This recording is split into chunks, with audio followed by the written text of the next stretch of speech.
Ang kwentong ito ay hango sa totoong buhay. Karanasan ito ni Budak. Taong 1949. Maria Cristina, Aklan.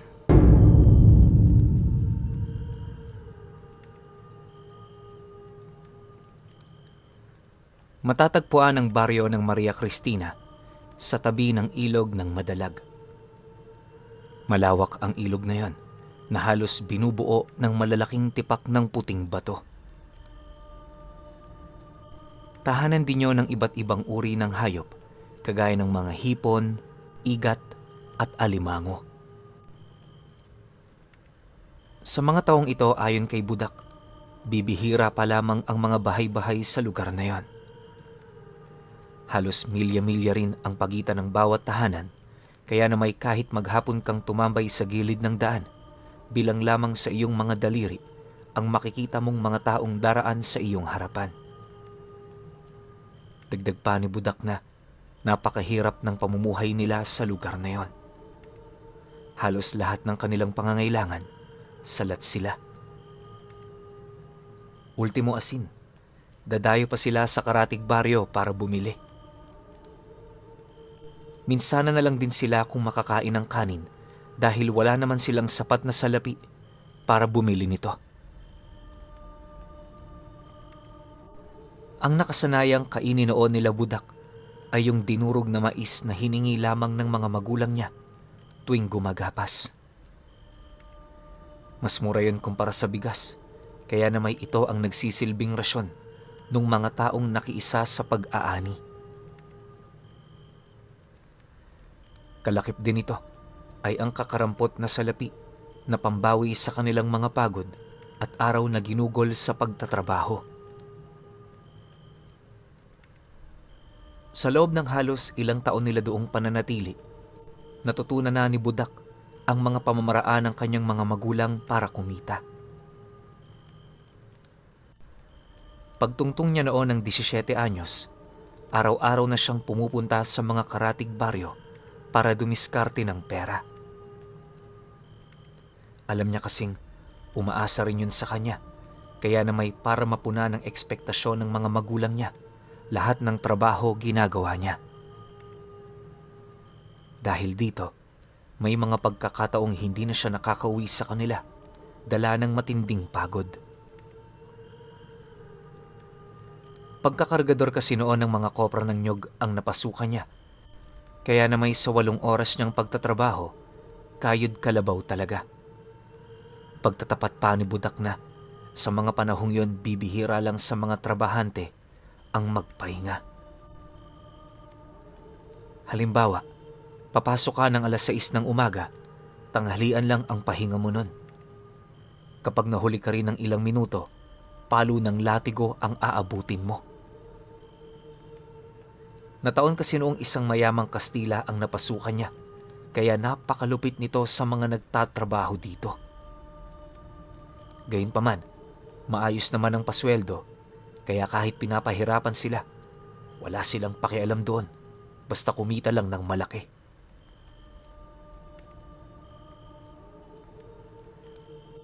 Sa paglipas ng mga araw, madalas na ang pagtatanong ng kanyang mga magulang kung bakit hindi siya nakakauwi ng tamang oras. Araw-araw kasi naghihintay yon sa kanya, pero di niya ito gaanong sinisipot. Nang marinig naman ni Budak ang tungkol sa hinaing nito, hindi na siya nagdalawang isip pa na ilahad ang totoo. Pasensya na ho kayo. Pagod na kasi ako maglakad papauwi. Pagkakargador po ang trabaho ko, tay. Alam niyo naman, hindi madali yun, di ba? Huwag kayong mag-alala. Susubukan kong makawala tayo sa kahirapang ito.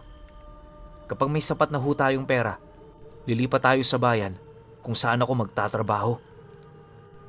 Wika ni Budak sa kanyang ama. Sa pagpapatuloy naman ng kanilang pag-uusap, nabanggit niya sa mga ito ang kanyang mga karanasan. Di man yun masikmura ng tatay niya, pinilit niyang yon ay ilahad nang sa gayoy magkaroon yon ng ideya ukol sa ginagawa niya. Matapos naman niyang maipagtapat ang lahat, agad naman siyang dumukot sa kanyang bulsa kung saan naroon ang isang supot na naglalaman ng ilang araw niyang sweldo sa pagtatrabaho. Ayon kay Budak na, iilang sentabo lamang yon, pero malaki na ang mabibili nilang kaba ng bigas gamit ito. Pagsilay naman doon ng kanyang ina, dali-dali naman itong iniabot ang pera sa kanya habang masayang nagpapasalamat. Hinayaan lang naman yon ni Budak, gawa ng sa isip-isip niya, umpisa pa lamang yon ng kanilang pag-angat. Magmula noong nalaman ng mga ito ang tungkol sa kanyang trabaho, todo suporta naman ang mga magulang niya. May mga pagkakataon nga noong binibisita siya nito sa kasagsagan ng kanyang trabaho para lamang madalhan ng pagkain. Di naman noon tumututol ang amo niya, gawa ng isa si Budak sa mga masisipag nitong trabahador. Ramdam din itong may takot at pagrespeto siya rito, kung kaya't may mga pagkakataong binibigyan din siya nito ng pabor. Ilang buwan pa ang lumipas. Unti-unti na nilang nararamdaman ang kaginhawaan.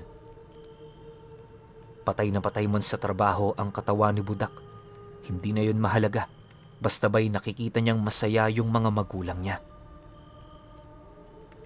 Masaya rin siyang nabibili na nito ang kanilang mga gusto, na minsan lang din niyang pinangarap noong bata pa siya. Dahil sa ganoong pangyayari, inakala niyang magtutuloy-tuloy na ito. Pero dumating ang isang araw, may hindi inaasahang kaganapan na nangyari sa bodega ng kopra.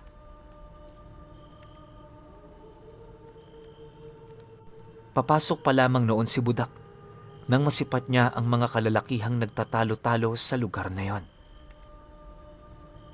Pagsilay naman niya sa kanyang kasamang unti-unti nang sinusukol ng mga ito, nagmamadali naman siya doong lumapit para sana'y umawat. Pero imbis na gano'n ang mangyari, bigla na lamang siyang sinapak ng isa sa mga papasugod na lalaki, gawa ng ang buong akala nito, tutulungan niya ang katrabaho niyang yon. Pagbagsak naman niya sa lupa, agad namang nandilim ang kanyang paningin, kung saan ang tanging nagawa na lamang niya, itaas ang kanyang kamay habang pinipigilan yung pagsugod ng lalaki sa kanya. Gayunpaman, sa kabila ng kanyang ginawa at pagmamakaawa, nagpumilit pa rin yung saktan siya hanggang sa tuluyan na siya nitong magulpe. Sa murang edad noon ni Budak, muntik-muntika na siyang mapaslang ng isang lalaking halos doble sa kanyang edad. Natigil lamang ang pangbubugbog ng mga ito nang dumating ang matandang nagmamay-ari ng bodega. Pagsilay naman ito sa kanila, agad naman yung tumawag ng mga tauhan na siyang naging sanhi upang masukol nito ang mga taong gumagambala sa kanyang negosyo. Paghupa naman ng gulo, pinaluhod ng matanda ang 4 katao na sumugod habang seryosong nagwiwika ng, "Anong rason nyo para gawin ito? Hindi man lang ba kayo naawa sa dalawang yan? Itong si Budak, 17 anyos pa lang, pero walang awa nyo ng ginulpe. Kung ako sa inyo, gandahan nyo ang paliwanag ninyo. Hindi birong gulong pinasok ninyo. Tandaan nyo yan." Nang marinig naman ng 4 ang sinabi ng matanda, agad naman yung nagdahilan na kesyo may dati silang trabahador sa koprahan. May kasalanan sa kanila yung katrabaho ni Budak, at ang mas ikinagalit ng matanda ay yung dahilan nitong hindi sila nito nabayaran ng ilang buwan. Dahil sa salaysay ng mga taong yon, walang patid naman itong pinaghahataw ng latigo ng kanilang amo hanggang sa nagkabantaan na. Sinubukan din lumaban ng 4 pero dahil sa dami ng tauhan nito, wala yung nagawa kundi ang umatras at makalayo na sa mismong bodega. Bagaman marami ang nakasaksi sa pangyayari, Ni isa sa mga taong yon walang naglakas ng loob na tumulong. Alam kasi ng mga ito kung gaano kapanganib ang matandang Kastilang yon. Nang magkaroon na ng sapat na distansya ang apat mula sa kinaroroonan nila, paulit-ulit pang sumigaw ang mga ito ukol sa kanilang mga binabalak. Ayon sa mga ito, yun pa lamang ang umpisa ng gulong ginawa nila. Paninindak pa nila sa matanda, babalik sila sa mga panahong hindi nito inaasahan at sa puntong yon, sila naman ang magpapahirap sa mga ito. Pagkalahad naman ng mga panauhing yon ng mga bagay-bagay, agad din naman itong umalis ng walang pag-atubili. Sa pagbalik ng katahimikan sa buong paligid, nagpatawag ng biglaang pagpupulong ang matanda.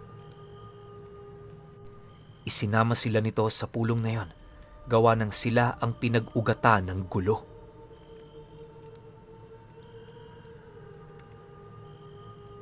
Makalipas pa ang ilang minutong paglalakad, nang marating na nila ang bahay ng kanilang amo, agad naman silang nag-usap-usap ukol sa mga bagay na kinakailangan nilang gawin. Inabisuhan din sila nitong iwasan na munang lumakad ng nag-iisa, gawa ng maaaring isa sila sa mga punterya ng mga taong yon. Nabanggit din ng kanyang amo na kung sakaling hindi umayon sa kanila ang mga mangyayari, alam na niya kung ano ang kanyang gagawin. Matapos naman itong mailahad sa kanila ang mga bagay-bagay, nagdesisyon na itong pauwiin sila ng maaga, kalakip ng pangakong buo pa rin nilang makukuha ang kanilang mga sweldo para sa araw na yon. Nang marinig naman nila Budak ang sinabi nito, taus-puso naman silang nagpasalamat sa kanilang amo. Maging sila man kasi, aminadong hindi na makakapagtrabaho para sa araw na yon. 2 linggo pa ang dumaan. Nagpatuloy ang pagpapagaling ni Budak sa kanilang tahanan. Unti-unti na rin niyang nalimot ang mga nangyari at kalaunay napatawad na din niya yung lalaking gumulpe sa kanya.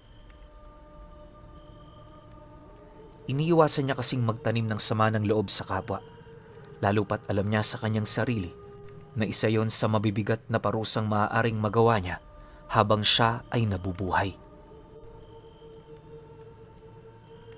Sa pagsapit naman ng araw, na may lakas na siyang magtrabaho, agad naman siyang nagpaalam sa kanyang mga magulang para puntahan ang kanyang amo. Kalahating oras lang noon ang dumaan. Narating na nga niya ang Karatig Baryo kung saan agad namang tumambad sa kanya ang bodegang may mga nananrabahong hindi na magkamayaw sa pagpasa ng kopra.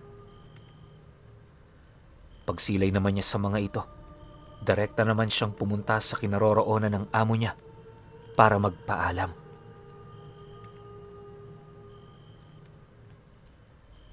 Pagsilay naman ito sa kanya, natutuwa naman yung lumapit hanggang sa sinalubong siya nito ng isang mahigpit na yakap. Nang maramdaman naman yun ni Budak, di naman niya maipagkakaila ang tuwa na dulot nito. Sa tinagal-tagal niya na kasing pagtatrabaho sa kanyang amo, yon ang kauna-unahang pagkakataon na nakaramdam siya ng pagmamahal na nagmumula rito. Sa kapanahunan kasi niya, hapit ng latigo ang parating sumasalubong sa kanya sa trabaho. Sa kanilang pag-uusap, napuno naman yon ng kumustahan at pangako ng kanyang amo. Dahil sa mga sinabi nito, mas lalo naman siyang ginanahan hanggang sa maitanong na niya ang kalagayan ng kanyang kaibigang tinulungan. Nang marinig naman ito ang kanyang sinabi, bahagya naman yung napatahimik, hindi mawari ang mga bagay na isasagot sa kanya. Pagtitigan naman nilang dalawa, malungkot namang nagwika sa kanya ang matanda ng, Kakalibing lang ng kaibigan mo. Hindi ko na ito ipinaalam sa'yo dahil alam kong nagpapagaling ka. 9 na araw nang nakakalipas, Budak, magmula noong pinatay siya. Pero huwag kang mag-alala, paparating na ang tulong na hiningi ko. Sa pagkakataong ito, tayo naman ang magpapahirap sa kanila. Budak, mag-iingat ka. Batid kong maliban sa akin, isa ka rin sa kanilang punteriya.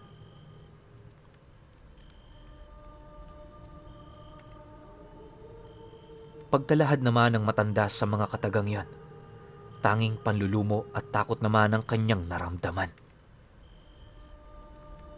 Kahit anong pilit niyang pakalmahin ang kanyang sarili, sadyang di ito sapat para siya ay makampante. Malakas kasi noon ang kutob ni Budak. Nasa paligid lang ang mga kasama nila, naghihintay ng pagkakataon para maunahan sila.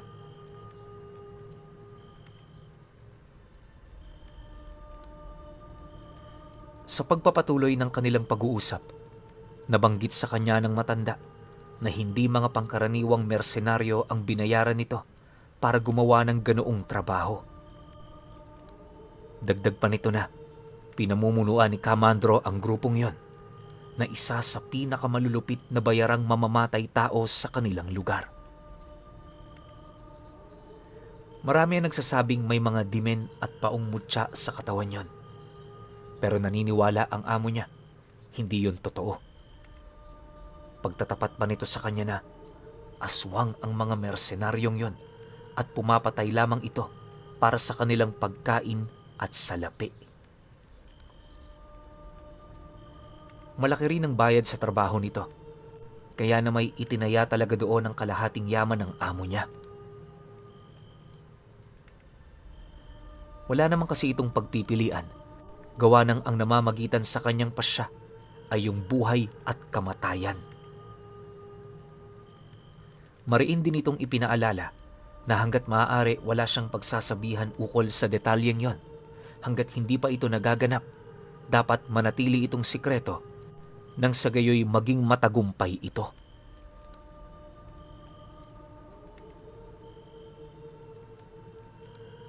Pagkarinig naman ni Budak sa salaysay ng matanda, di naman niya maiwasang makaramdam ng matinding takot. Bagaman bata pa, malawak na ang kanyang kaalaman pagdating sa mga nilalang kagaya ng aswang. Minsan na rin niyang narinig ang pangalang Mandro sa kanyang ama, kaya na may napag-isip-isip niya na ilahad ang detalyeng yon pagka-uwi niya.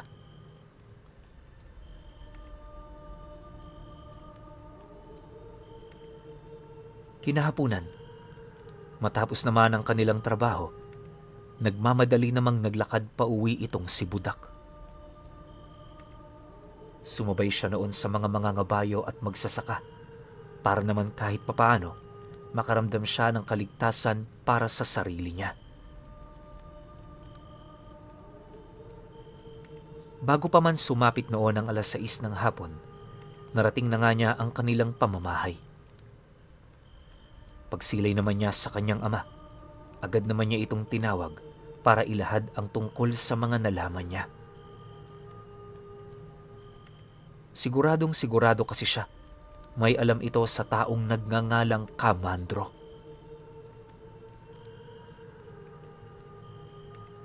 Sa kanilang pag-uusap, pagkarinig naman ng tatay niya sa pangalan nito, agad naman itong pinutol ang kanyang pagsasalita.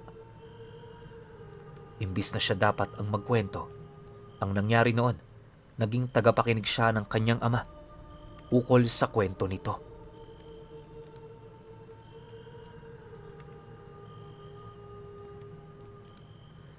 Ayon sa tatay niya na, itong si Kamandro kilalang kilala talaga niya. Bata pa lamang siya, nakakausap niya na ito, gawa ng sa kanilang lugar noon, halos magkapit-bahay lang ang kanilang mga magulang. Bagaman ilang taon ang kanilang pinagsamahan, alam niya ang istorya ng buhay nito. Pagtatapat pa ng kanyang ama na, likas na talaga sa kanilang pamilya ang pagkakaroon ng lahi ng aswang. Kaya noong naging magkaibigan sila ni Mandro, unti-unti na yung inilayo ng pamilya nito sa kanya. Mas lalo ring umapoy sa galit ang ama nito nang malaman nitong may tiyuhin yung dibino. Tama kayo nang narinig. Isa sa mga lolo ni Budak ay isang purong dibino. Bagaman matagal niya na yung hindi nakikita, ipinagtapat ng kanyang ama na hanggang sa panahong yon, nananatili itong buhay at malakas. Ipinaliwanag din ito sa kanya na para matigil ang ginagawang kalokohan ng dati niyang kaibigan, kinakailangan nilang ipaalam ang tungkol sa pagbalik nito sa kanilang lugar.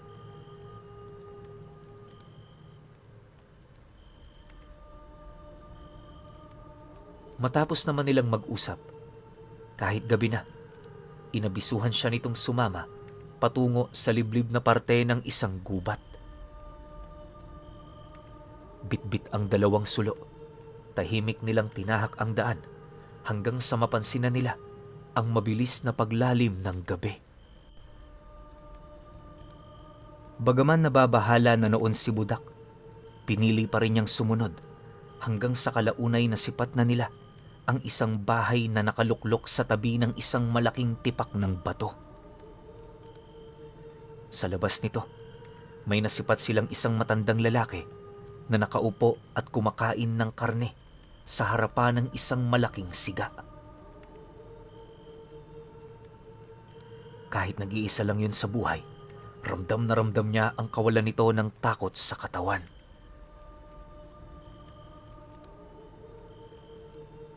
Makalipas pa ang ilang minuto, nang makalapit na sila sa kinaroroonan ng matanda, agad naman doong nagmano ang kanyang ama na sinundan naman niya. Pag-upo naman nila sa tabi nito, mahinahon naman yung kinausap ng tatay niya, ukol kay Mandro. Dahil dito, agad naman itong ibinaba ang hawak nitong plano, sabay tanong sa kanila ng, Ganon ba? May lakas na pala si Mandro na bumalik dito. Saan sila pupunta? Duda ko, malaki ang alok ng nag-utos sa kanya, kaya siya pupunta rito. Pagkalahad naman ito ng mga katagang yon, dahan-dahan naman yung napasilay kay Budak habang nagsasabi ng, Apo, ang nais kong gawin mo, huwag mong ipahalata sa iyong amo na tayo'y nag-usap. Ipagpatuloy mo ang pangkaraniwan mong ginagawa, nang sa gayoy wala sa iyong maghinala. Magtrabaho ka lang, at kami na ng iyong ama ang bahala sa lahat. Basta sa gabing napagkasunduan natin, nais kong manatili ka sa baryong yon. Huwag mo na ring alalahanin ang tungkol sa mga taong gumipit sa iyo. Kami na ang bahala sa mga yon. Nang marinig naman ni Budak ang sinabi nito, tumangulang naman siya habang sumasagot dito ng, Sige holo, may tiwala ho ko sa inyo. Dahil dito, tumawa lang naman ang matanda na parabang itinuturing nitong biro ang mga katagang kanyang narinig.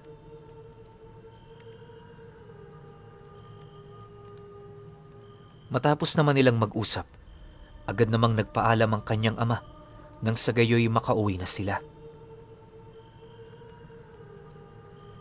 Sa kanilang paglalakad, muli nitong pinaalala ang tungkol sa kanilang plano. Bale, 4 na araw silang magmamasid sa tahanan ng kanyang amo at sa oras na masipat na nila ang pangkat ni Mandro, doon na nila isasagawa ang hakbang para paslangin ito. Dagdag pa ng kanyang ama na sa oras na mapatay nila ito, tingnan niya ng maigi kung ano ang gagawin ng amo niya. Kapag may naramdaman siya roong kakaiba, nasisiguro ng kanyang ama na isusunod din nila sa hukay ang taong yon.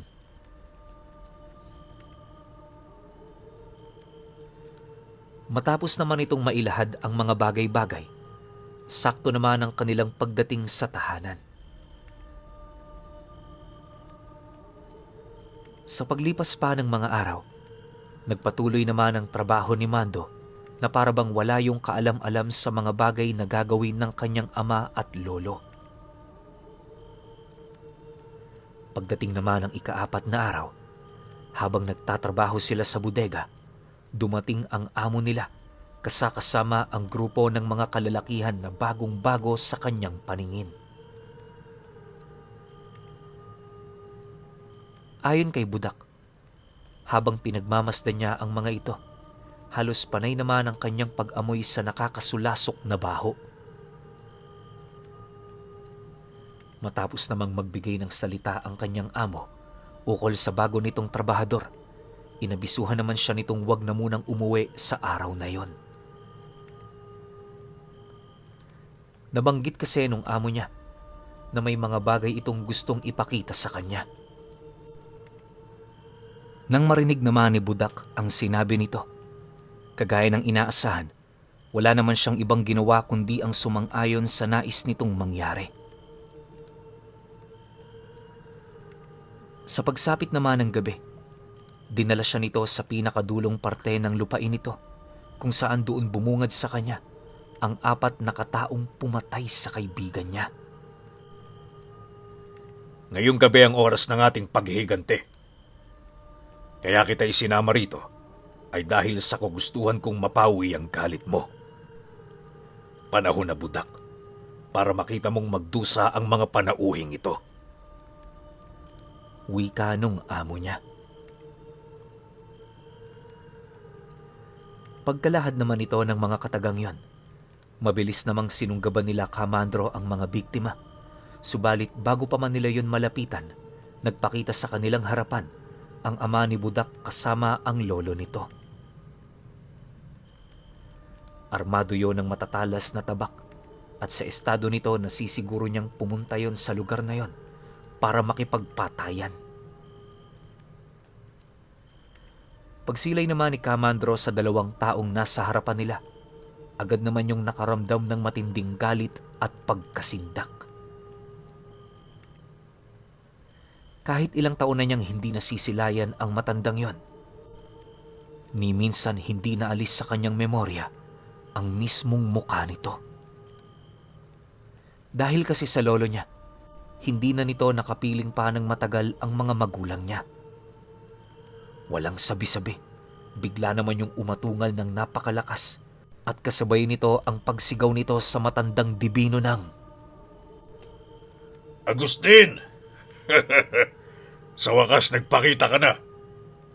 Ilang taong ka na bang nagtatago? Anong akala mo? Makakatakas ka sa ginawa mo?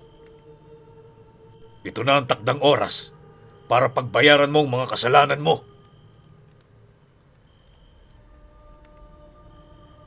Nang marinig naman ng lolo ni Budak ang sinabi nito, bigla naman yung humalakhak, sabay bitaw ng hawak-hawak nitong tabak. Kampante din yung umupo sa harapan ni Kamandro at hindi naglaon, dahan-dahan na nilang naririnig ang mga engkantasyong pinapakawala nito. Yung kanyang ama naman, pinuntahan na ang mga taong nakagapos sa mga puno para yon ay pakawalan. Kahit alam nitong may kasalanan yon sa kanyang anak, hindi na niya ipinagdamot dito ang kalayaan nitong inaasam. Matapos niya itong gawin, bigla naman niyang naramdaman ang pagsugod ng grupo ni Kamandro.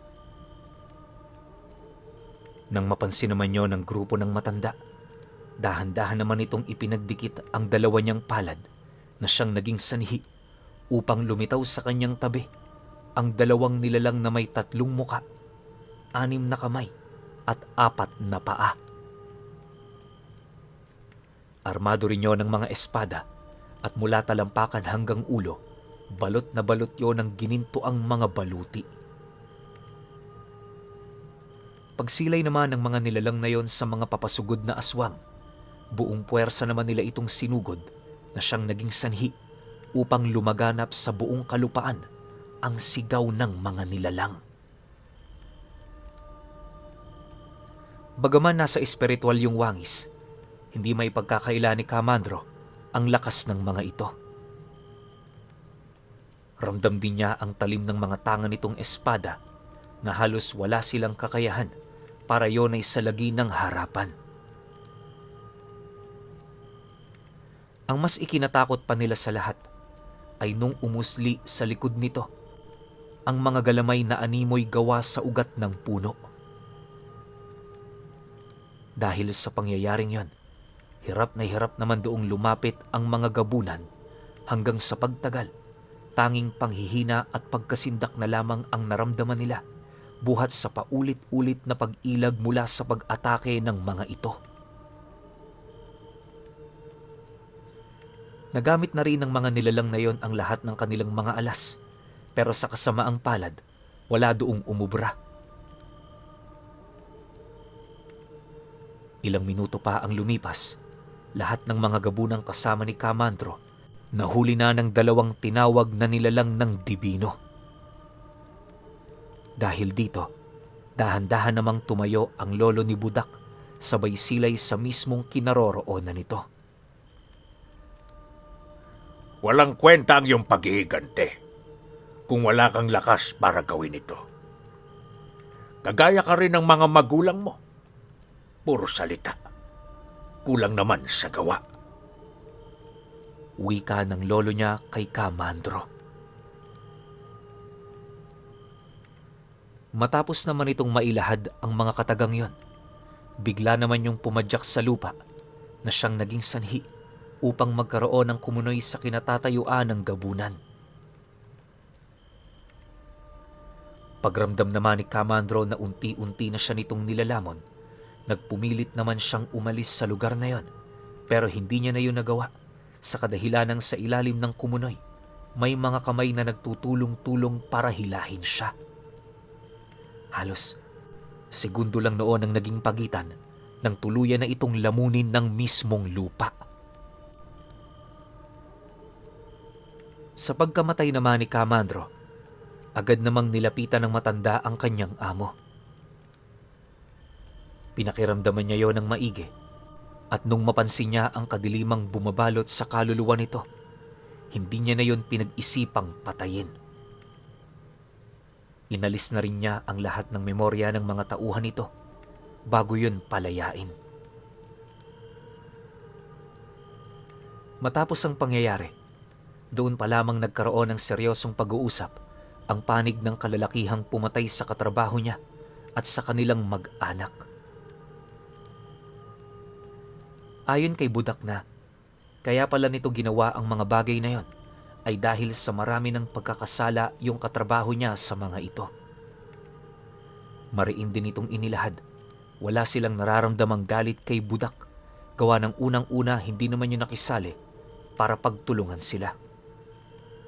Sa halip, sila pa ang humingi dito ng pasensya dahil sa ginawa nilang pangbubugbog.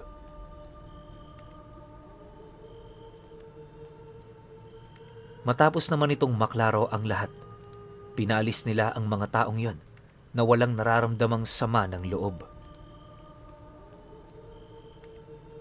Alam niyo, Pinuno, magmula noong naklaro yon nila Budak, pakiramdam niya na walan siya ng tinik sa lalamunan. Bagaman patay na ang dati niyang amo, ipinagpatuloy pa rin niya ang kanyang pagtatrabaho, bitbit ang alaala sa mga nangyari na nasaksihan niya nung nagtagpo ang landas ng lolo niya at ng grupo ni Kamandro.